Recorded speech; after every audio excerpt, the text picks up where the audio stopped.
This podcast is sponsored by Talkspace. You know when you're really stressed or not feeling so great about your life or about yourself? Talking to someone who understands can really help. But who is that person? How do you find them? Where do you even start? Talkspace. Talkspace makes it easy to get the support you need. With Talkspace, you can go online, answer a few questions about your preferences, and be matched with a therapist. And because you'll meet your therapist online, you don't have to take time off work or arrange childcare. You'll meet on your schedule, wherever you feel most at ease. If you're depressed, stressed, struggling with a relationship, or if you want some counseling for you and your partner, or just need a little extra one-on-one support, Talkspace is here for you. Plus, Talkspace works with most major insurers, and most insured members have a $0 copay. No insurance? No problem. Now get $80 off of your first month with promo code SPACE80 when you go to Talkspace.com. Match with a licensed therapist today at Talkspace.com. Save $80 with code SPACE80 at Talkspace.com. Adobe Radio. The future of alternative. We all know that it's called the bionic, the bomb, the puff, the blow, the black, the herb, the sensi, the chronic, the sweet Mary Jane, ganja, spliff, reefer, the bad, the Buddha, the homegrown, the ill, the Maui Maui, the method, pop, lethal, turbo, Thai, shake, skunk, stress, wacky, weed, blaze, the boot, dime bag, Scooby-Doo, Bob, bogey, backyard boogie. Woo! Yeah! It's the Cool Nerd Weed Show! That's TS. And that's Sasha. And we are live on Adobe Radio on the same coast. Coast to coast. We are Space Ghost, coast to coast. Together on the same coast, which is nice because we haven't been doing the show on the same coast for a few months. So it's been nice to be back smoking LA weed. I've been on the East Coast, and I probably will be for the rest of the year. So I have missed California weed quite a bit. Quite a bit. How much? How much do you love California flower, Starseed? Well, we'll talk about... we will talk about the California weed market today, as we are wont to do. But I can't undersell how like satisfying Cali weed is, and I love the East Coast. I prefer the East Coast. No offense, Dodgers are in the World Series. It's October 27th, 2025. And I am rooting for the Dodgers. Obviously, I'm a diehard Yankee fan, but I am in Rome, and the Dodgers are the Romans. So I certainly am rooting for them. However, I am an East Coast girly. I like my East Coast things. But the one thing that I say Cali has over, I think, everybody that I've ever encountered is weed. The weed out here is so good. It's just, even when it's bad, it's good. I'll stand by that. I mean, bad weed is bad weed, but I don't know, man. There's just something about that first like J that you smoke when you're back in LA that it's nice. It's a relief. So I certainly am happy to have come home to a plethora of choices from you. Yeah, I've needed an extra set of lungs since I started my new gig. And I'm back. You're back. And, there was a variety. We had the fig farms and the up north and the THC design. And I don't know, we actually some hash turned up. Some hash did turn up. It fell into our laps. And you very professionally manufactured us. I was like, get to work. A couple of hash joints. Like we go on, like 30 minutes. Start rolling. You got this, and you did. You rolled us two little hash joints. Well, what do you think? It's really bringing me back to my time. In another place. In a place, a time different than now, and a place different than here. very many time zones away. Once you light a proper hash joint, they don't go out, and that hash just keeps burning. Oh, so true. So true. This is not that hash, but when I was in Barcelona, I went to the dispensary and I tried to roll myself a hash joint, by hand, which I was ultimately pretty unsuccessful at. And then I went back the next day and I put it in a cone, and that I was thinking that, first of all, I can taste it. Yeah, it's like it fills your lungs with that hash. That like hashy taste. goodness. That hashy goodness. It is the original concentrated cannabis. It is. Thousands of years. It is. This would be your concentrate. This would be your like pressed high THC yielding weed from back in the day. Yeah. It also gives you like that hash high too. I hadn't felt that in a really long time because we had such good hash coming into the dispensary we worked at for so long. And then when it went recreational, it just stopped. Like faucet turned off. No more hash for you. Yeah, it was a huge bummer. And there's hardly any companies in the legal market, at least in California, that are doing proper hash. Well, I guess because you can't. It won't test right? I don't think it's totally profitable. Right. It was almost that too. It was more like a connoisseur thing. Right. I think, and then you had to have like some hash makers and the process. I think the big companies just they're not into it. That makes sense. It like you said, it's like connoisseur. It's another level of enjoyment, even though this is how they enjoy weed all over the world. And a lot of times when you're in another country, that's all you can get is hash. You'll get hash before you can get flour. But it was fun to find some hash. I'm glad that got a tiny little piece of cheese right here. Should have taken a picture of it before it became a pea size. But I think I posted it to our Instagram. If you're listening live, oh, you did? Look at our story. Perfect. Yeah, it was a big chunky chunk. It's good. It's really good. And you're right. The joint just stays lit, and it's just that that kind of almost if plastic tasted good. You know what I mean? It does. It burns like a piece of plastic. But none of the negative connotations. Hash. It's like smoking. Yeah. It's all that oily goodness. So we are here basking in our hash joints like it's the old days. And also we are going to talk about the old days, kind of why we started this podcast, sort of. So what we used to do is we used to start out talking about the LA market and the news that was happening around here, because there was always something happening. It was changing by the second. It was stressful. It was crazy.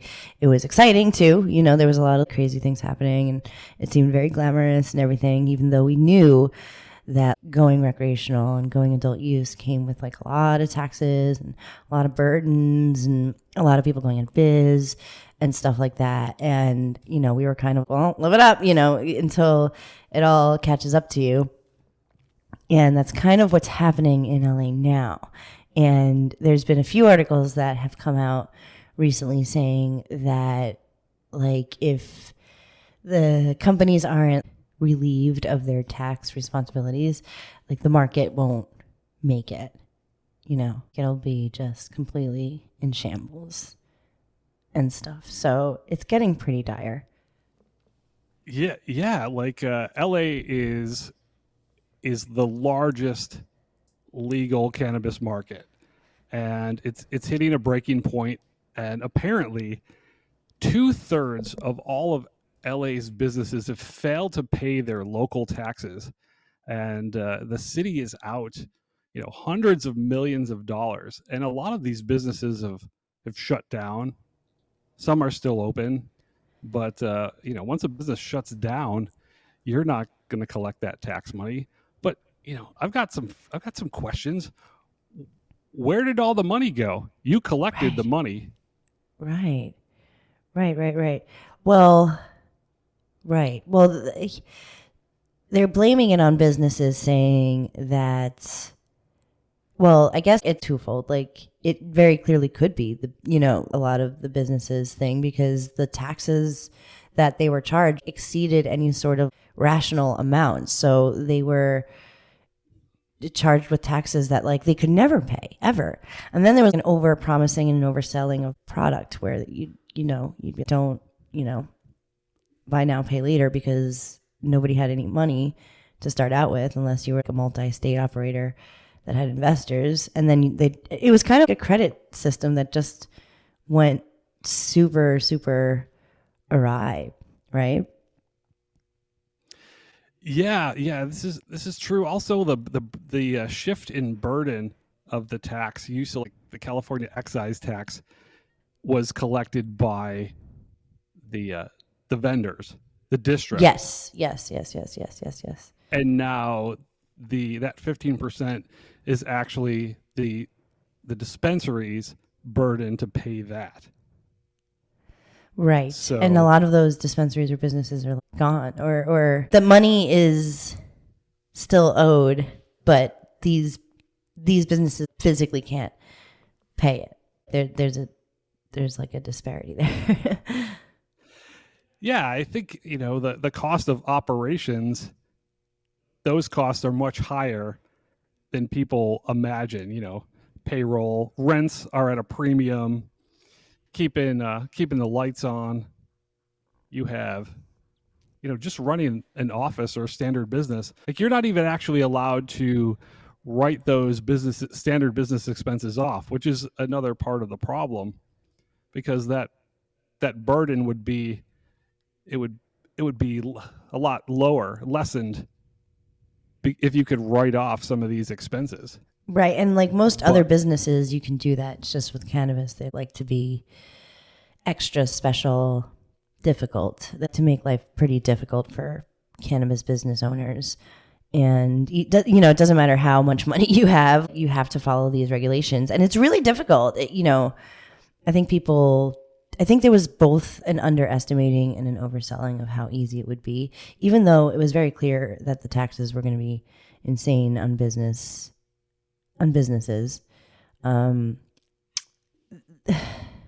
way it was rolled out to, I guess this article is saying, the social equity license holders are so deep in debt because they were the first ones to receive these licenses. So they went out and they just did what they were supposed to do and paid out their buns. And then also the burden was shifting back and forth, and vendors were saying, here, just take it. And then all of a sudden collecting, and then taxes were being all over the place and fees were being collected. And now all these people, all these folks that were supposed to own businesses, because they were told, well, you were wronged by the system, so this is how you can make it right. Now they're fucked because they owe all of this money on an already very, very expensive, expensively operated business as it is. So it's double, triple time expensive for the small business owner and the social equity folks. So that's pretty whack. That all sucks. Yeah, it could cost you, even before you open the doors, up to $1 million in licensing fees, securing locations, and all you were promised. If you were a social equity license, you're sold kind of a bill of goods, I think. Oh, for sure. They bill of goods did this whole entire thing from top to bottom. It was bill of goods, which I think that's why we're so wary. I keep wondering this, and I don't have an answer. And I feel like I've asked the internet, and I've put the call out there. So if you hear this, please respond, because I don't know if it's the same in any other place. LA is the biggest cannabis market in California, and I would assume probably close to the country. And the culture here with weed, I said, it's different in LA. Not saying it's better or worse. It's just a very deep culture here. Also, it was medicinal and decriminalized for a really long time. There was a system set up. I'm curious if the shift was as tumultuous and detrimental to the communities in other places that went recreational before us, Colorado or Washington. I think they were the two before us. I'm curious if they had, because California also is the imbalance of like the legal and illicit or traditional market is still really there. I mean, there's a lot of traditional market because it's so expensive all around. Nobody's making any money. Nobody's able to spend any money. The economy is super fucked too. So, who's buying all of that taxed weed? And then you have other supply chain problems. So when people ask like why the LA market is so fucked, like it's hard to explain it, but this is why. What we're saying right now is we got put underwater. And I don't know if it was like that for any other place. There was issues, I'm sure, in their different ways. But I mean, in this specific, like, they came in, they told us that like everything was going to be great. It's going to be, everybody's getting jobs. It's going to create jobs. It's going to be great. Everybody, don't worry about the taxes. It's going to be fine. And we were, no, that doesn't sound right. And they were like, no, we swear. And then we saw like everybody lose their jobs. The people that kept their jobs are deeply in debt, struggling, can't even open the doors, can't even get a thing open, can't get their license. We know people who've been waiting for their license since it went legal for 5 years, and spending more and more money. We know that that's happening. So, and now that there's a huge budget gap that the city is asking for. And yeah, the dollars were paid, but a lot of dollars, I do feel like there was a lot of delinquency happening because nobody could afford it. And the regulators were like, oh yeah, just do whatever. We'll come and knock in later. And then the business owners were like, no, we have to figure this out now because that's how weed works. Weed works on a, direct trade system here. And the regulators were like, no, this is all going to work out. And now everybody's fucked and the tax man's asking for day money. So I don't know how you get out of this. The city of LA Finance is actually offering like amnesty, not from your taxes, but from penalties, which could be is helpful for sure. But I don't think it's going to help them collect the $400 million. I don't think so either. at all. No. Because a lot of these people have gone away. And they are saying that 75% of them are still in business. Right. Which is, eventually, if you don't pay your taxes to the state, they're going to pull your license. Right. And then you're operating illegally. Yes. It was a poorly set up system. Go ahead. Sorry. I have tax rates in other states. Well, we know that the tax rates here are higher than anywhere else, right? They're pretty damn high, but Washington State apparently, like with their excise and their sales tax all together with everything, is about 43%. Yeah, I mean it's kind of the same. Yeah, we're pretty close to that in California. I do remember people being frustrated in Washington, the cannabis community is there, being frustrated with how it was going. So maybe they did experience this same thing, and like weed there's a culture there too. So I don't know, I guess, and I wonder how they're doing now. I wonder if it's all like evened out or if it's still kind of floundering like us or like LA, and people are just kind of waiting for the rescheduling hammer to come down and see where they land after that happens. You know, people are obviously going to other states out of California. There's a lot of that happening. People are leaving LA. I think a lot of people are waiting for that rescheduling thing to happen so that they potentially could send their products elsewhere in the states. Would probably help. Like Oregon's really ready for that. They already passed laws that say that if things go legal federally, that they've got the trucks ready to roll to bring their cannabis everywhere. Yeah, that'll help people for sure. For sure, that'll get us kind of out of the hole. But you know, in the short term, we're just driving. The legal market's going to go back to the illicit market because people are mad that they're paying, like, on your average eighth, you're paying an extra $15 in taxes on it. That's a lot of monies, and that adds up so much. It adds up so much. It's you know, you look at it and you're like, that's just money I just threw into the garbage, because we don't even know if it's going towards anything that's good or useful. You know, it's just the best part of it is just the access to it. You know, it really is. It's the best part of adult use weed is that you get it without really a hassle. But a lot of things are different. You don't really get hash, or you have to pay super amounts of taxes. So it really is kind of a give and a take here.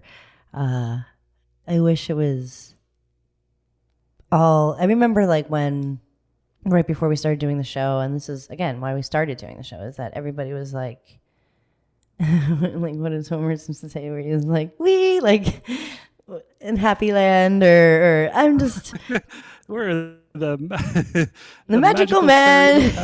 Yeah, Happy Land. The magical fairies of Happy Land. Look at me. I feel like that's how everybody was. Magical fairies from Happy Land.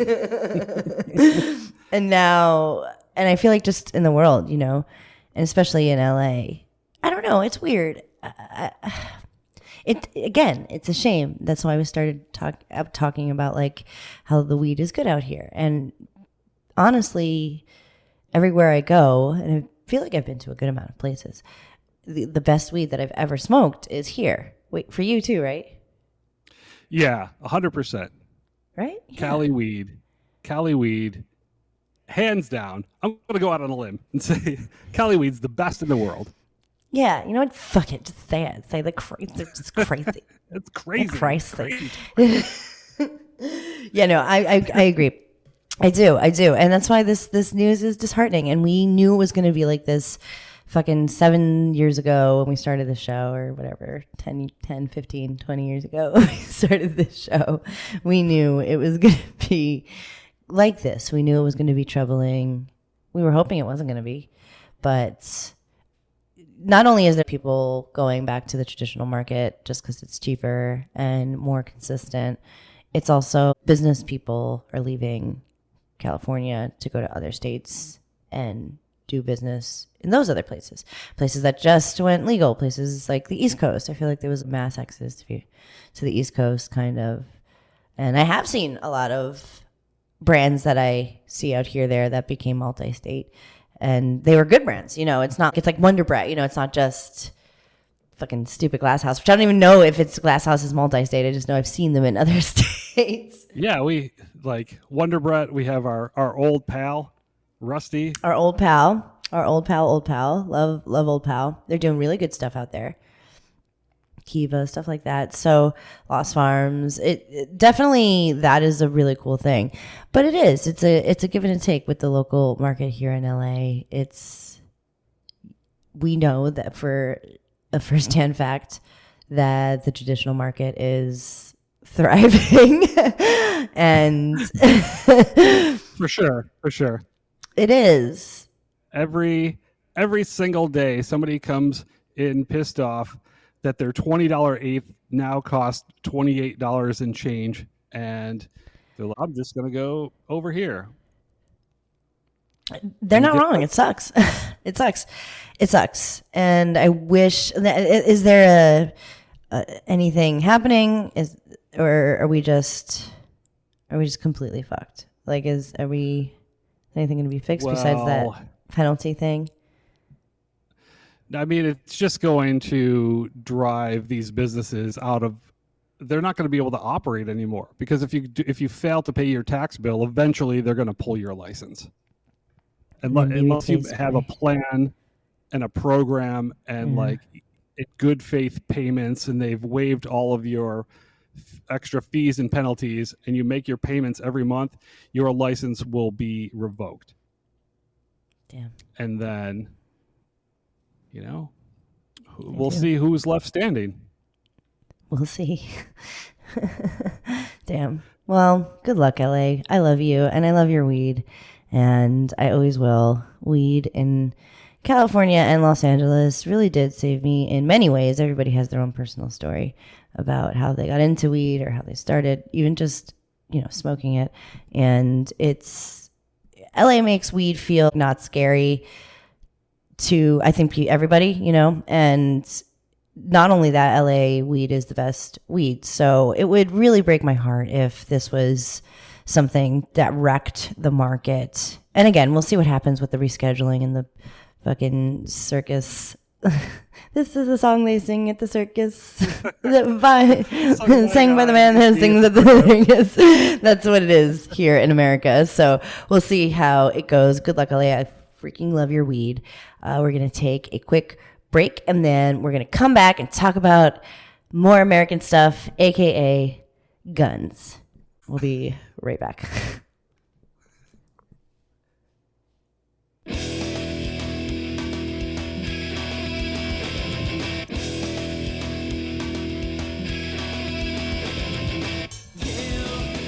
We salute you, the United States of cannabis, under all 50 strains. One pre-roll, under bong. It's the Cool Nerd Weed Show. And we're back.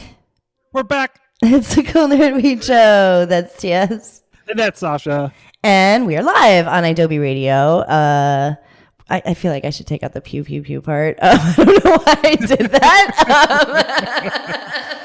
It's hard not to.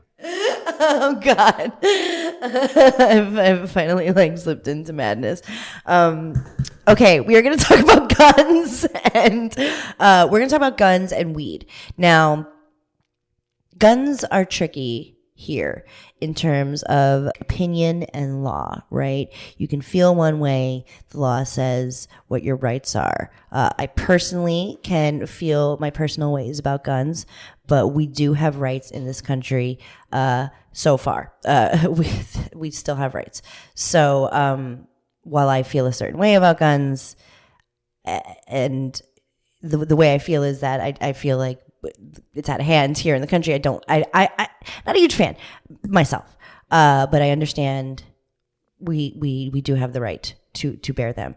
So I just wanted to say that, because I don't want this to come off as basically like the Texan in The Simpsons. Even though this does have to do with a man from Texas, right? That's Florida. One of the, or I thought there was a Texas man who was prosecuted. I'm sure. Yeah, he violated some federal thing. And it was people who use illegal drugs are not allowed to own guns. So weed is included in that. So technically, if you note on your gun application that you smoke weed or use illegal drugs, you will get denied your gun. Correct? Yeah. Yes. There's actually on the ATF application for gun ownership, on the second page, question letter F, are you an unlawful user of or addicted to marijuana or any depressant, stimulant, narcotic drug, or any other controlled substance? And then underneath that, there's a warning that says the use or possession of marijuana remains unlawful under federal law, regardless of whether it has been legalized or decriminalized for medicinal or recreational purposes in the state where you reside. So if you check yes on that question, you will be disqualified from owning a firearm. Yeah. And yes, you can drink yourself silly, but you can't own a gun if you smoke or if you do not lie on your. Yeah, I'm looking at this Time article that says Texas. Is this old? What I'm looking at? No, this is. I mean, today. it's being challenged all over the place because people. I mean, I guess it's happened in a bunch of places. Yeah, there's like in Florida, this particular case, it's gone to the Supreme Court. A former police officer who is now a medical cannabis patient in Florida checked yes on that they used medical marijuana. So they were denied their firearm permit.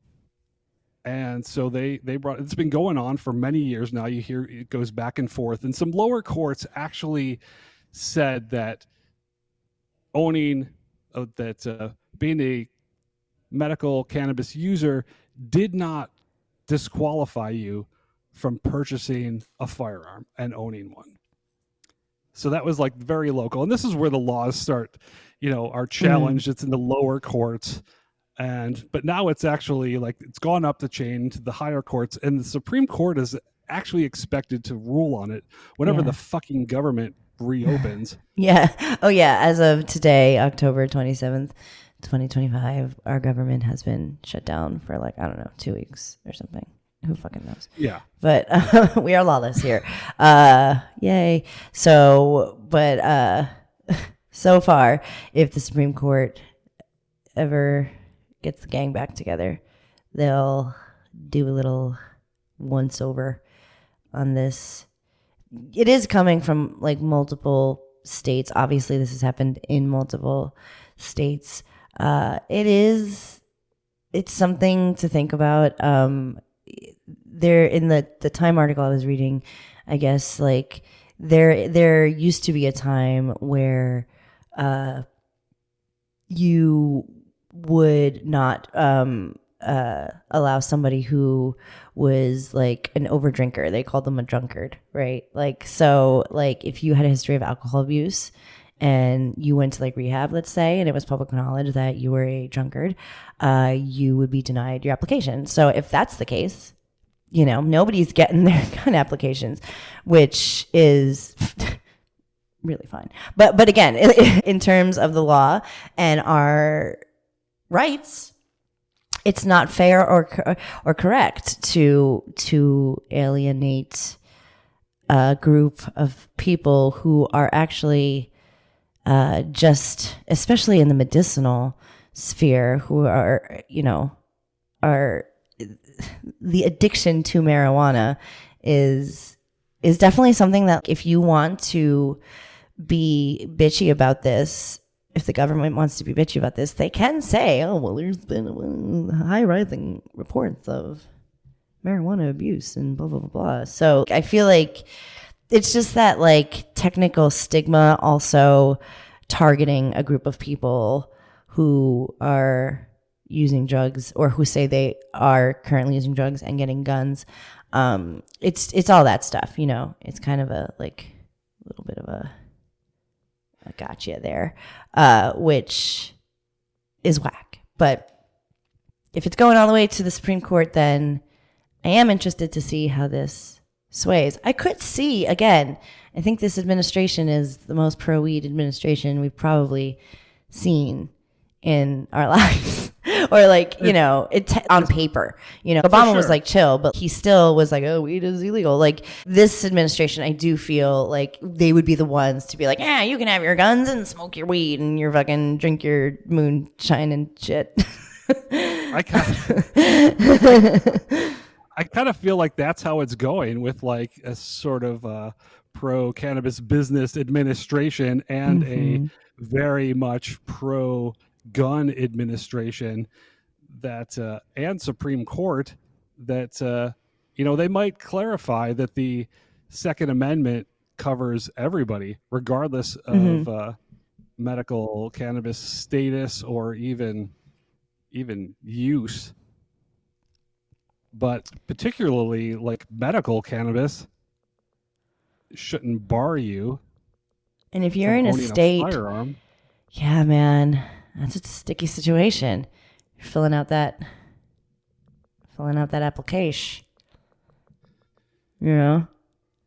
But Yeah, like, they went after Hunter Biden for the fact that he quote unquote they lied on did. his application. they did. That was they one of the did. things. So, Yeah. and There were other things that he was There were other things consuming too, at that time. Sure, like but that whole section right there. He lied. It was the on, whole thing, on question yeah. F. Yeah, He was like, no, I'm on none of these things, but really he was on all of them. On all of them. Bless his Allegedly. heart. Allegedly is. But yes, you're correct. The point is while I understand what they're doing there by putting that little question up in there, it is important to know your rights and to know where you stand, but also to know the law. And if you do answer no, you are breaking the law because you're lying, or you're not. You're yes, I guess technically breaking the law, right? Because you're owning a gun while being addicted to drugs. And if God forbids, there's a fire in your house and it burns down and they find drugs and a gun, you're in big old trouble. So you don't want none of that jazz. So know those. We may get clarification, and the government may do the right thing, but I doubt it. They're just going to say, I mean, what they're trying to get is if people who drink alcohol can buy guns, then cannabis users should have that same rights. So, yeah, it depends on where you are. It depends on who you are. So, again, just know your rights and also know the law. That's just the case. That's where we are right now. But it is getting some attention because it is going. Does that include just one little caveat? Does that include federally legal hemp and THCA? It's not on there. Is that the loophole? Like if I'm in Texas and I'm consuming hemp products in THCA, which are legal as well, that's a good could question. I potentially own a firearm in Texas? That's a good question. I feel like that's a loophole. Yes. A loophole within the loophole. But don't take our word for it. Be safer. We would. If anybody knows, maybe a lawyer, DM us at Cool Nerd Show. Yeah, do it. Be safe, please. No matter what you're doing, no matter how you're choosing to exercise your rights, just please do it safely. And we'll see how this lands. It is an interesting subject to talk about with your family around the Thanksgiving table, for a number of reasons.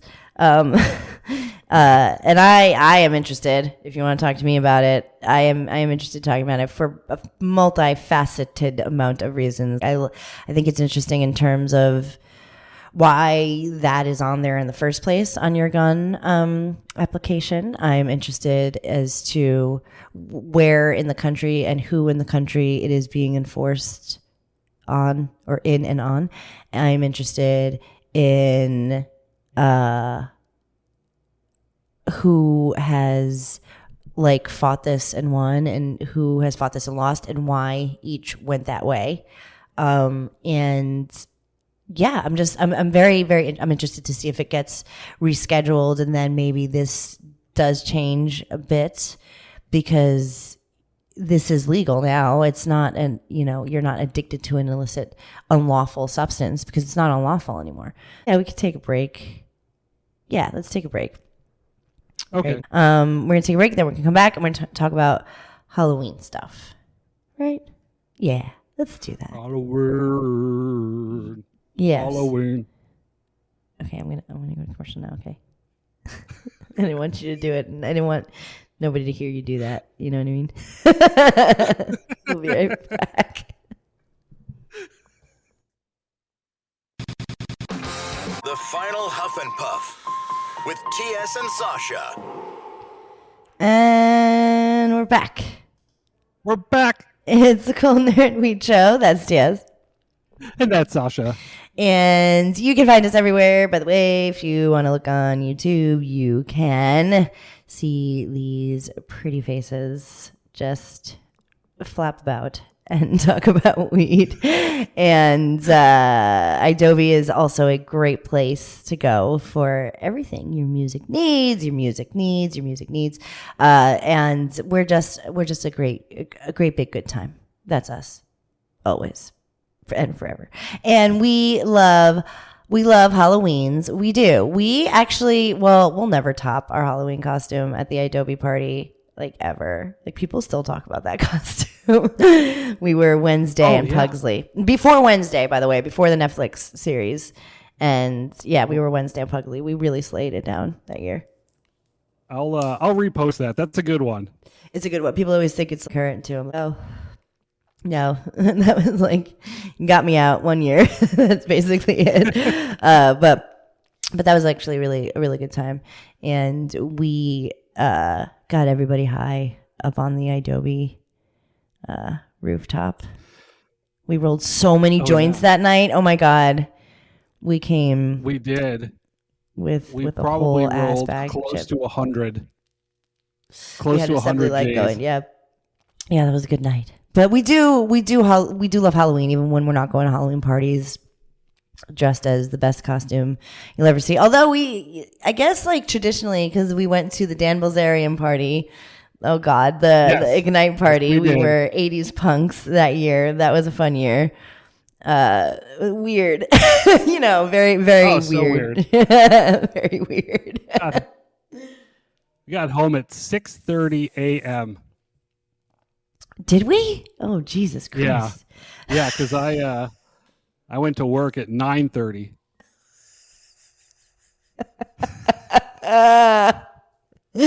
Oh my God. Yeah. We consumed Still a lot of weed. litty. We consumed a lot of weed, and yeah, that was fun too.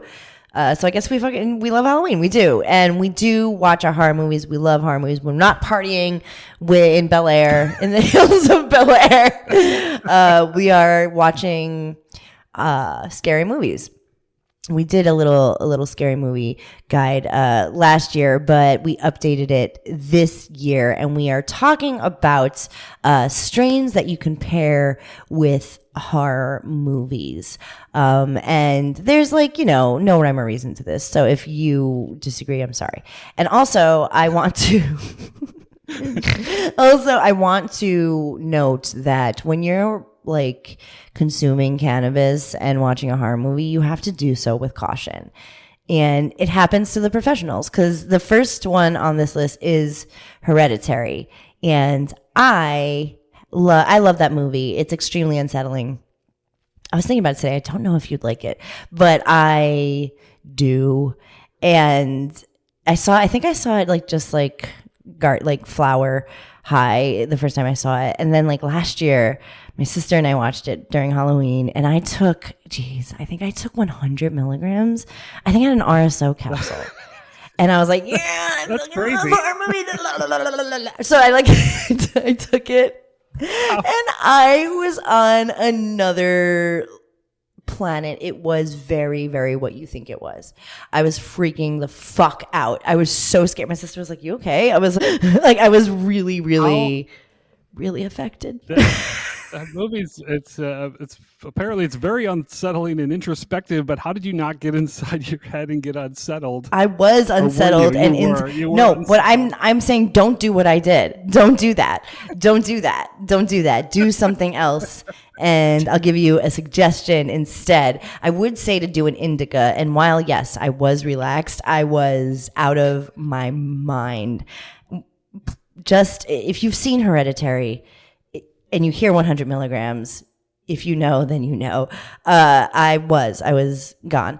So don't do that. But if you want to, now I like this suggestion. It's a good pairing with Hereditary would be Granddaddy Purple, which is introspective. And it does, for me, Granddaddy Purple is a little bit less intense. It's almost like what I feel like you would smoke if you were having some sort of anxiety and stuff like that. But it also helps you appreciate the moment and kind of like be relaxed in yourself so that when you do get scared, the reaction isn't kind of that jarring anxiety heart pump. It's kind of, oh, okay, I'm safe. I'm good. That is not what I did. So I would say Granddaddy Purple if you're watching Hereditary. That's my suggestion for the first one. Is there a movie on this list that you've seen? A Nightmare on Elm Street. Okay, A Nightmare on Elm Street. What cannabis goes with A Nightmare on Elm Street with Fred Krueger? Frederick Krueger. Best pairs with Dream Queen. Dream Queen. Okay. Yeah. All right. So just kind of like, like a little euphoric. A little light and dreamy. But like kind of silly too. But silly, yeah. It'll make you a little giggly. It really is. Those Nightmare on Elm Street movies are. They're good. It's the first one. It's dark and creepy, but they are hilarious. Yeah, they're so good. They're so funny. Yeah. And you want to like, and some of the like kills are really good.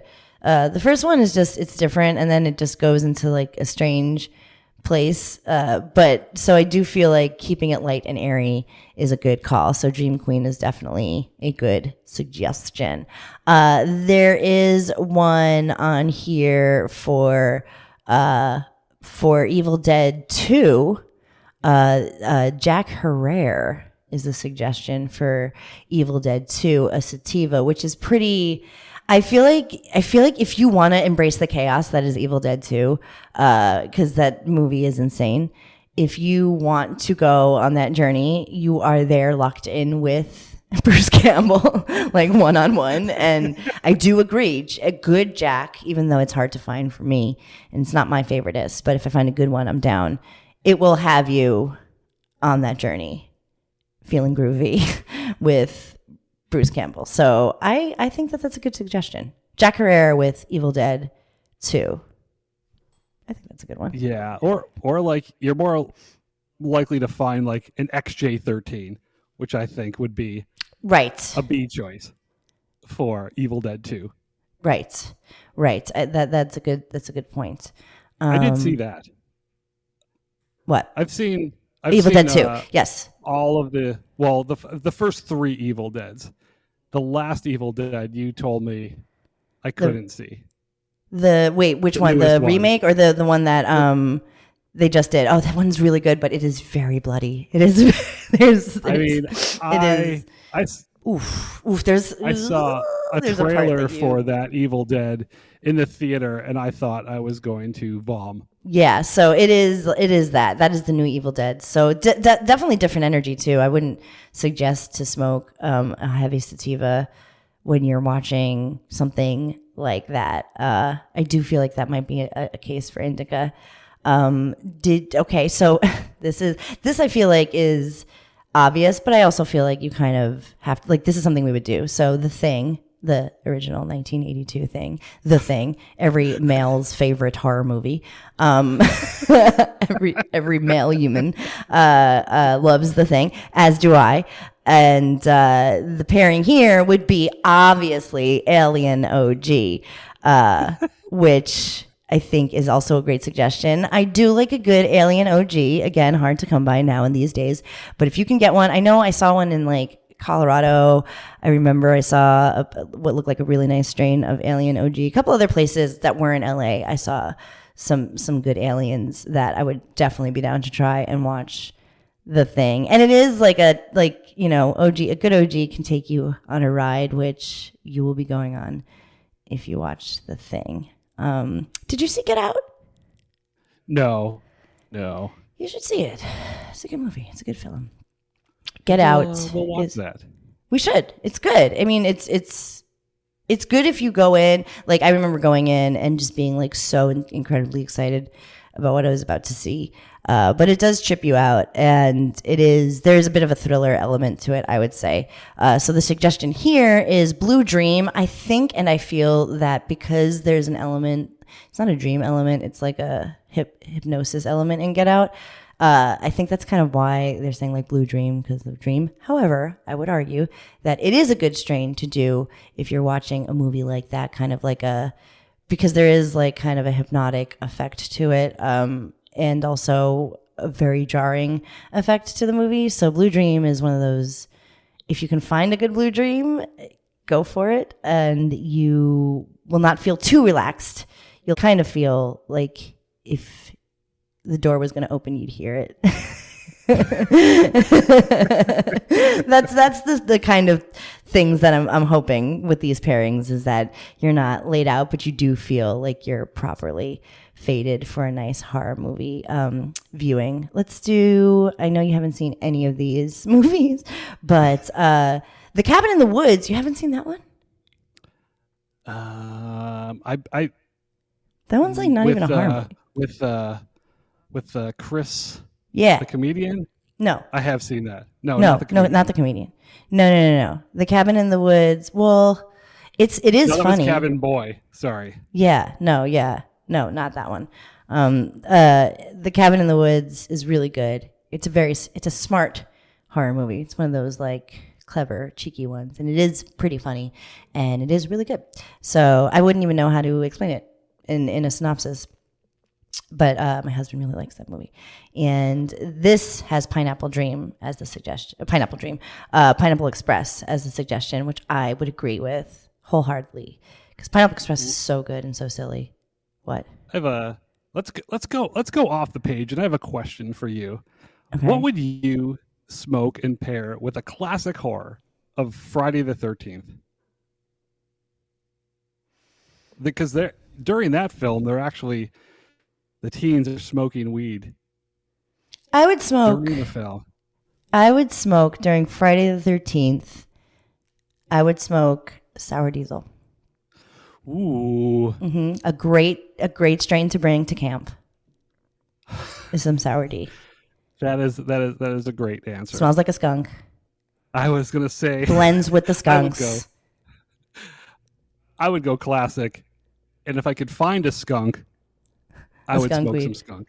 Yeah. Sour Diesel is like, I know it's not the skunk, but it's always like mixed with it, so you always kind of get that like reminder when you smell skunk. But yes, skunk would be great, and some Sour D. That's what I would do for Friday the 13th. Okay, we are going to end the show with our great pairings of horror movies and weed. We hope that you try at least some of these.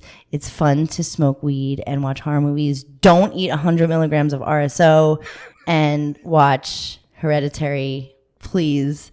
And know your rights and understand them. Know what is the law, and then you say your thing. The angry thing. Oh. Go Dodgers. Fuck ICE. Fuck Donald Trump. And don't panic. It's organic.